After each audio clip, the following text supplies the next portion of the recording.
La thématique du crosshair placement, le placement du viseur, peut paraître simple. Quand on est débutant, on reçoit très vite le conseil « mets ton viseur au niveau de la tête, même s'il n'y a personne. Comme ça, t'es prêt à mettre un headshot si un adversaire surgit. » Puis on progresse, on comprend les fondamentaux et on reçoit le fameux conseil « prépare ton viseur à travers les murs avant de décaler pour t'assurer d'être sur l'adversaire quand tu as fini ton mouvement. » Ces conseils sont pertinents et appliqués par les pros de manière quasi constante. Mais est-ce qu'on peut dire que le crosshair placement, ça se résume simplement à ça? Est-ce qu'on pourrait pas aller un petit peu plus loin?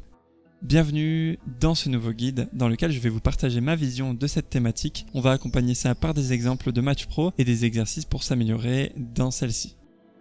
Il y a une règle sur laquelle on peut tous être d'accord. Plus votre viseur est proche de l'adversaire lorsqu'il apparaît sur votre écran, plus vous aurez de facilité à le viser, à tirer et donc peut-être à l'éliminer.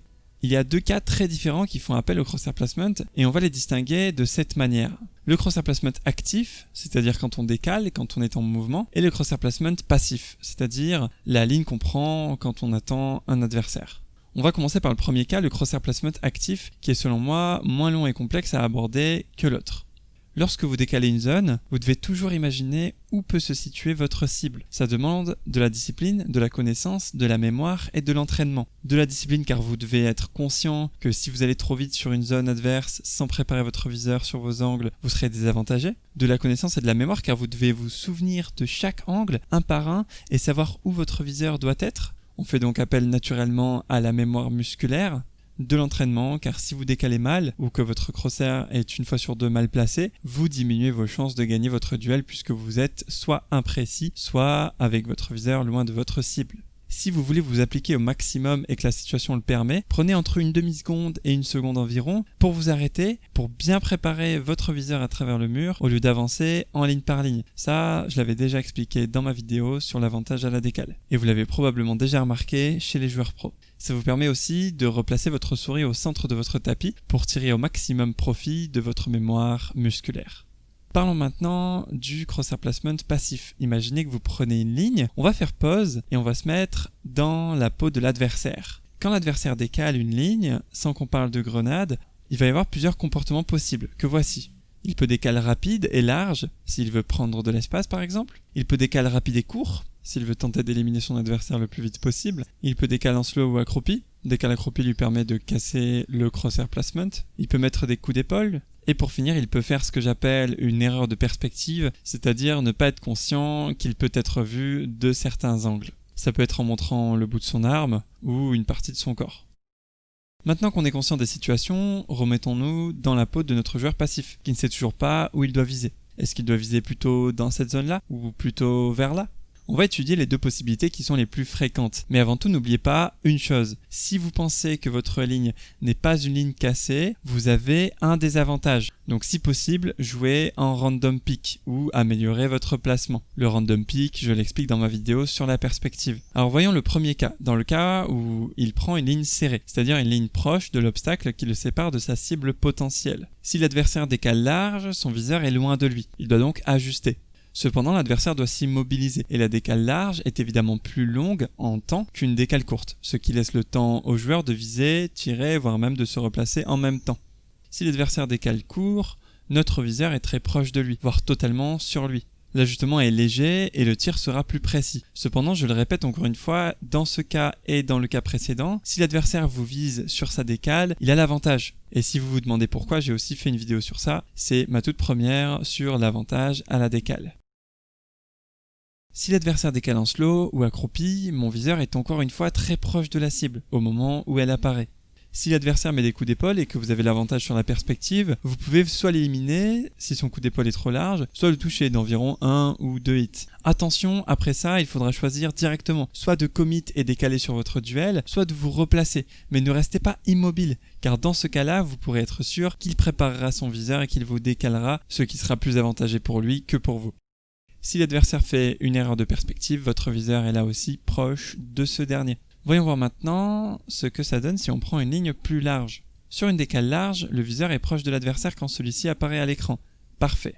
Sur une décale courte, le viseur est relativement loin.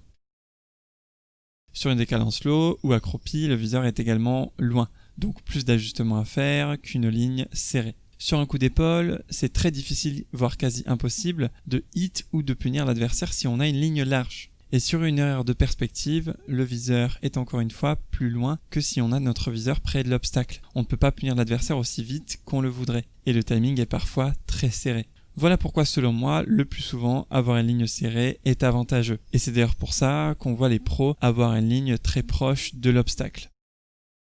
Il existe évidemment des exceptions. Si vous avez le désavantage de la perspective, votre viseur doit être le plus proche possible de l'obstacle qui vous sépare de votre cible potentielle. Et ça, pour une raison simple. Et c'est d'ailleurs une situation qui, si vous prenez le temps de l'observer, vous arrivera très souvent. Je m'explique. Lorsque l'adversaire vous verra, et je le rappelle, il vous verra avant que vous ne le voyez, si vous n'avez pas l'avantage de la perspective, il s'arrêtera bien plus tôt que vous ne pouvez l'imaginer. Ce qui veut dire qu'à part s'il décale en courant ou sur une décale large, il sera forcément dans cette zone.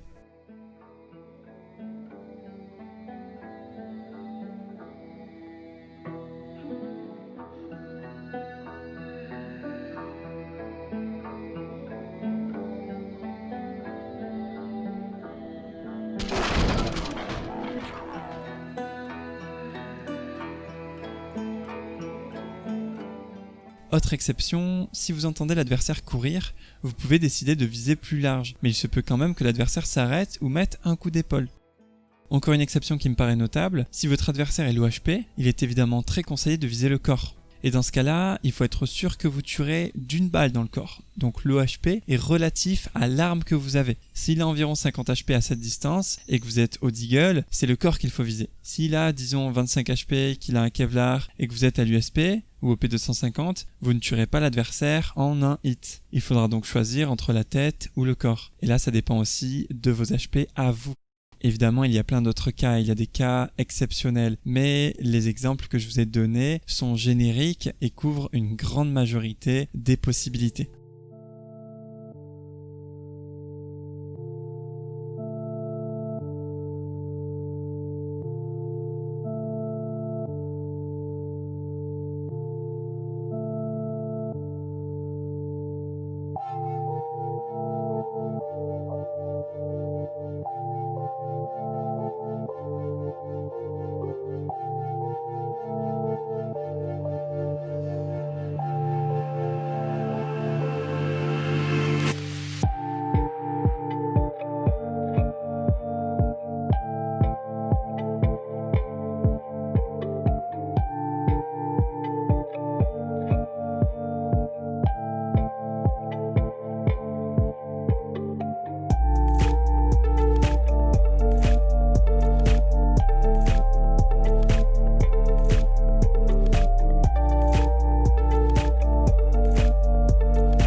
Alors, la théorie c'est bien Evie, mais comment on travaille le crosshair placement par la pratique? Il existe plusieurs méthodes et je vais vous en donner deux très simples et efficaces.